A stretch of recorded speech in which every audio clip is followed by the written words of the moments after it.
July 1944. A French resistance operative places a standard-issue matchbox on a German staff officer's desk in a Lyon administrative building during a brief moment when the room is unattended.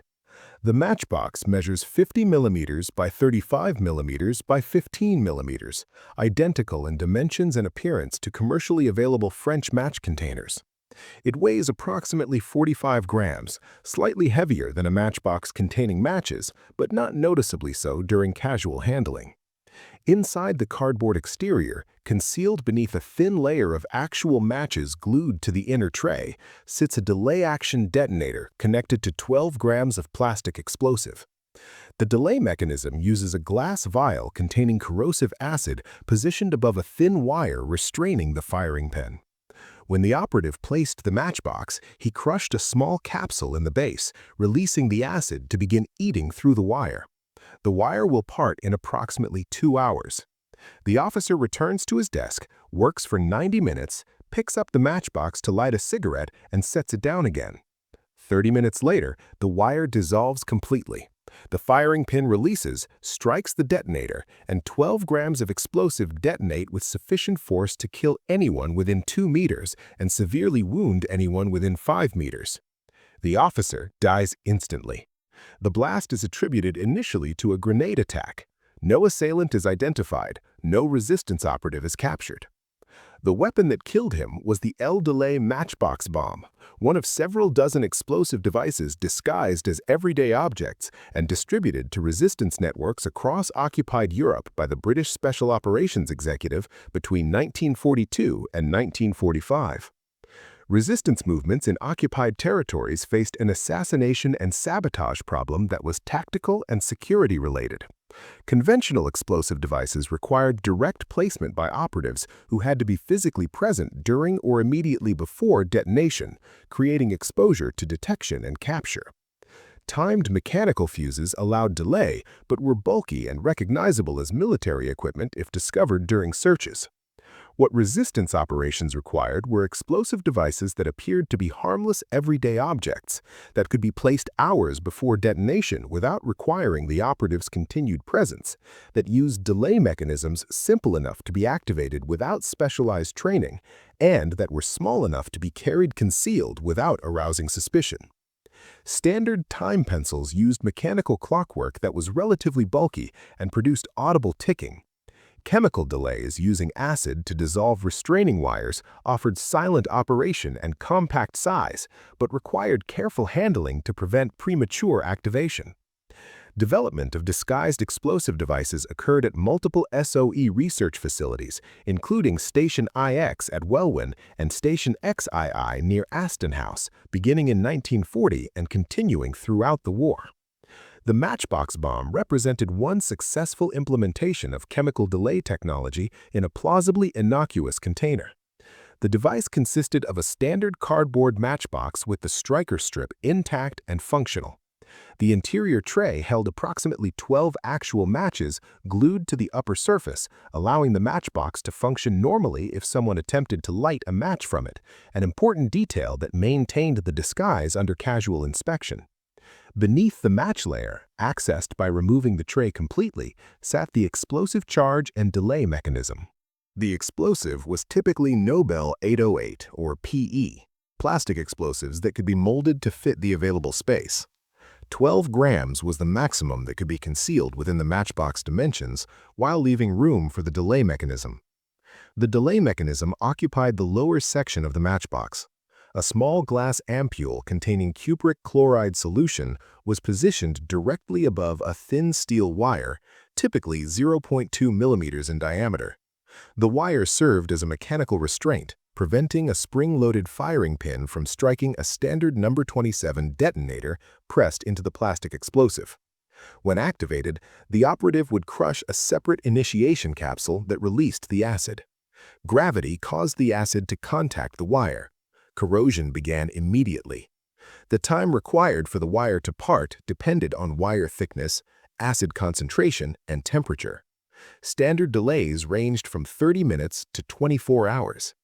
The matchbox bombs typically used have delays of 1 to 4 hours, balancing operational requirements for the operative to leave the area against the need for the device to remain undetected until detonation.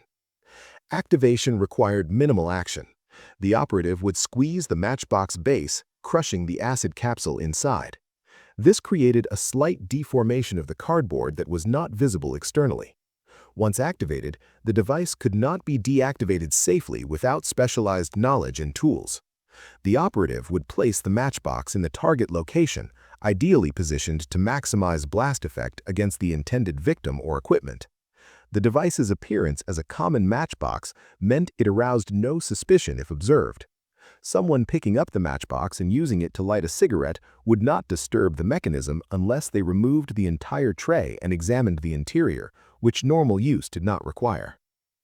Operational deployment began in 1942, with distribution to SOE-trained operatives inserting into France, Norway, Denmark, and other occupied territories. The devices were supplied in quantity through parachute drops and submarine deliveries, often packed in containers alongside other resistance supplies. Training emphasized the importance of placement location, as the 12-gram charge had a limited blast radius. Optimal placement was on desks, shelves, or surfaces near where targets habitually sat or stood. The devices were used primarily for the assassination of German officers, collaborators, and Gestapo personnel.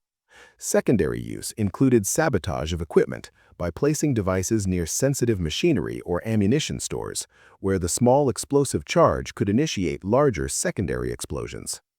Documented successful uses are sparse because successful operations typically left no evidence linking the explosion to a disguised device. German security investigations of assassinations attributed to grenades or hidden bombs rarely recovered sufficient evidence to identify matchbox bombs specifically. Resistance after-action reports to SOE mentioned matchbox bombs as L-delay devices without always specifying their disguise. Post-war analysis of SOE records and German security files suggests dozens of successful assassinations and sabotage operations employed matchbox bombs, though precise attribution is difficult. The device's effectiveness was measured not by explosive power, which was minimal, but by their ability to be placed without detection and to detonate after the operative had left the area. Comparison with other disguised explosive devices reveals the matchbox bomb's advantages and limitations. SOE also distributed explosive charges disguised as lumps of coal for boiler sabotage, rats packed with explosives for placement in coal piles, and bicycle pump bombs. Each disguise served specific tactical purposes. Coal bombs required placement in fuel supplies. Rat bombs relied on natural disgust, causing them to be thrown into furnaces. Bicycle pump bombs were larger and more powerful, but more conspicuous. The matchbox bomb was unique in combining small size, complete plausibility as an everyday object, and a delay mechanism that required no external power or mechanical components that could fail or be detected. German forces developed similar devices, including chocolate bar bombs intended for assassination, but these were less widely deployed than British versions. The limitations were substantial. The 12-gram explosive charge was barely adequate for killing a single person at close range and could not destroy significant equipment. The delay mechanism was vulnerable to temperature variations that accelerated or retarded acid corrosion, causing unreliable timing. The device could be rendered inert by rough handling that broke the acid capsule prematurely or damaged the firing pin mechanism. Most critically, the device was single-use and could not be recovered or deactivated once placed. An operative who placed a matchbox bomb and then needed to abort the operation for security reasons had no means to prevent detonation beyond attempting to retrieve and destroy the device, which was risky if the acid had already begun corroding the restraining wire. Post-war preservation of matchbox bombs occurred through multiple channels. SOE archived examples of training devices never deployed operationally. Museums acquired specimens from veterans or estate sales. Unexploded examples were occasionally discovered during building renovations decades after the war, requiring bomb disposal intervention. Modern analysis of preserved examples confirmed the simplicity and effectiveness of the design. The acid delay mechanism, though crude, was reliable within its operational parameters. The disguise was convincing enough that recovered devices were often initially misidentified as ordinary matchboxes by untrained personnel.